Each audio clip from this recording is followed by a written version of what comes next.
Selamat malam semuanya, perkenalkan nama saya Paulina Kurnianabi dari kelas L dengan NIM 238050. Saya di sini ingin menjelaskan mengenai dua materi bab dari Human Research Management. Materi yang pertama yaitu proses analisis manajemen bakat. Apa sih manajemen bakat? Menurut materi yang telah saya baca, manajemen bakat merupakan proses yang berorientasi pada sasaran yang merupakan integrasi dari proses perencanaan, perekrutan, pengembangan, pengelolaan, dan pemberian kompensasi terhadap karyawan. Nah, analisis pekerjaan merupakan prosedur untuk menentukan tugas dan keterampilan yang diperlukan dari suatu pekerjaan dan jenis orang atau karakteristik orang yang dipekerjakan untuknya.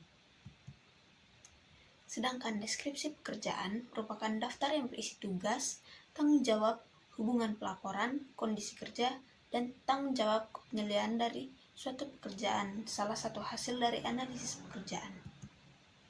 Nah, informasi yang diperlukan dalam analisis pekerjaan ini yaitu yang pertama, aktivitas kerja, lalu yang kedua ada perilaku manusia, yang ketiga, mesin, alat-alat, perlengkapan dan bantuan kerja, yang keempat, standar kerja, yang kelima, konteks pekerjaan, dan yang keenam, persyaratan manusia.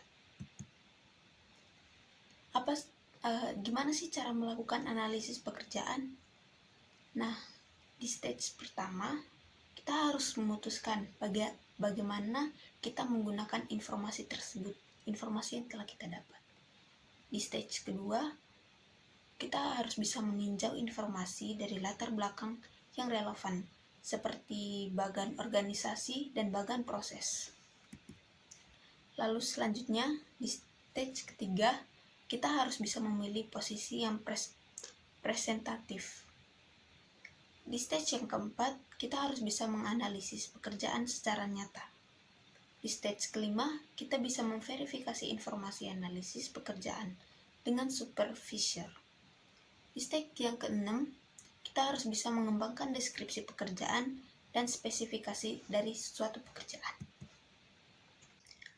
Nah, metode untuk mengumpulkan informasi analisis pekerjaan ada 4, yaitu wawancara terstruktur dan tidak terstruktur, yang kedua yaitu kuesioner, yang ketiga ada catatan harian atau log peserta, dan yang keempat teknik analisis pekerjaan kuantitatif kuesioner, analisis posisi dan prosedur Departemen Tenaga Kerja.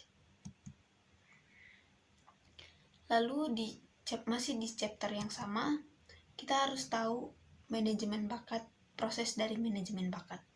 Yang pertama yaitu proses yang berorientasi pada sasaran yang merupakan integrasi dan proses perencanaan, pemberian kompensasi terhadap karyawan.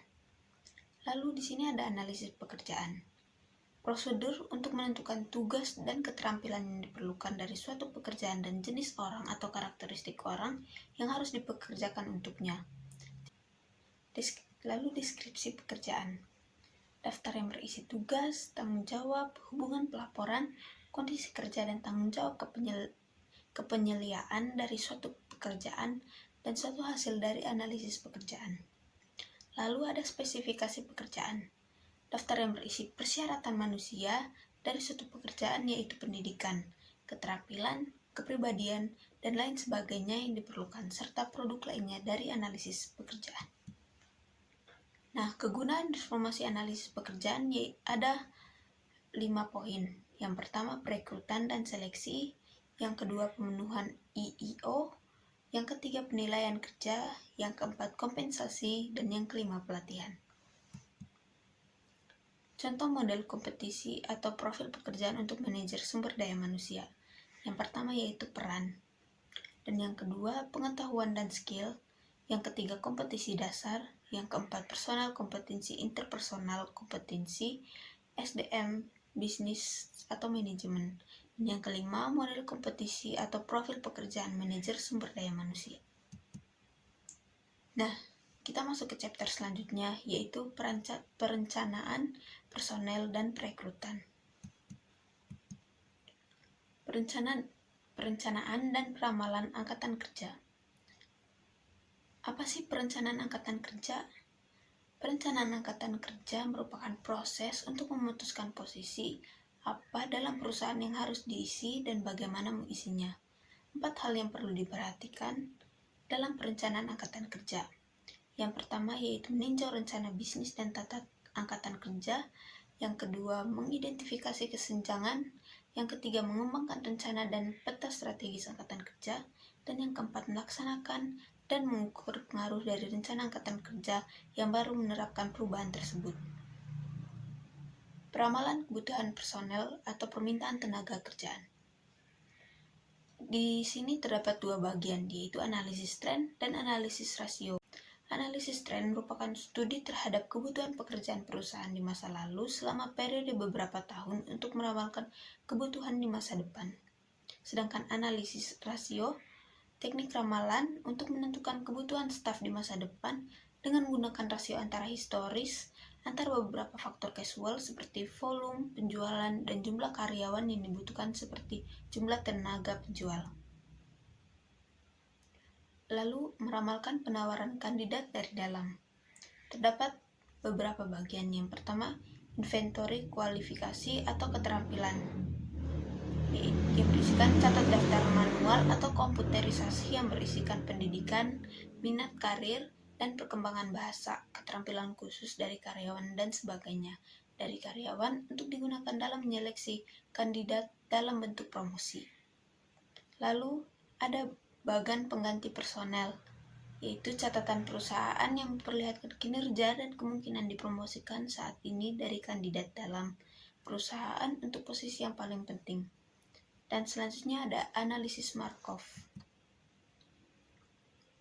Lalu ada meramalkan penawaran kandidat dari luar, yang terdiri dari beberapa bagian, yaitu yang pertama, banyaknya pengangguran akan memudahkan dalam mendapatkan pekerjaan. Lalu yang kedua, alasan untuk mendapatkan kandidat yang lebih kompeten. Lalu perencanaan suksesi.